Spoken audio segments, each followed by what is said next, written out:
sucks. This one's called Pursuit of Happiness. Be weary of putting too much hope into any one person. Blind allegiance allows for the worst to happen. Right now we need to keep our backs out of the corners we put ourselves into and bandage the self-inflicted wounds we use to take the pain away from our awfully inconvenient truths.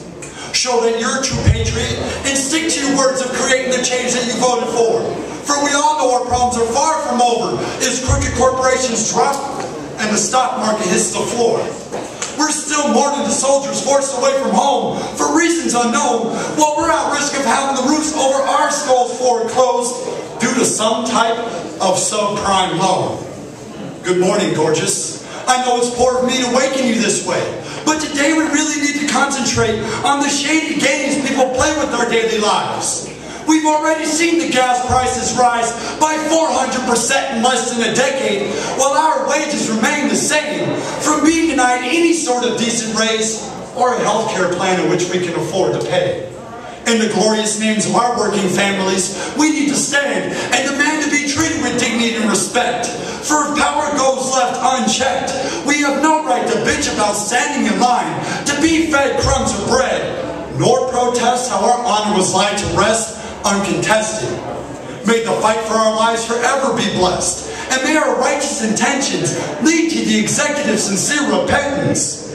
Forward we march in the pursuit of our precious happiness and acting the effective lessons we've learned along the path of progression.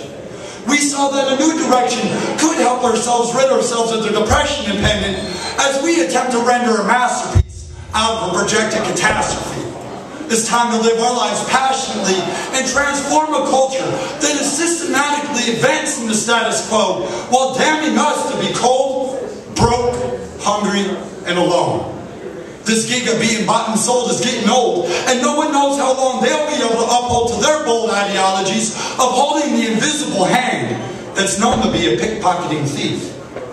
Fool me once, I should have seen it coming. Fool me twice, yeah right, not without a fight. I'm sorry, my darling. Here, let your sleepy eyes gaze into mine so that your pupils can adjust to the early morning sunlight blaring through the window panes as you stretch to the new day forming in front of our faces. Anything can happen when we find inspiration and innovation, as creation is only caged in by our own perceived limitations.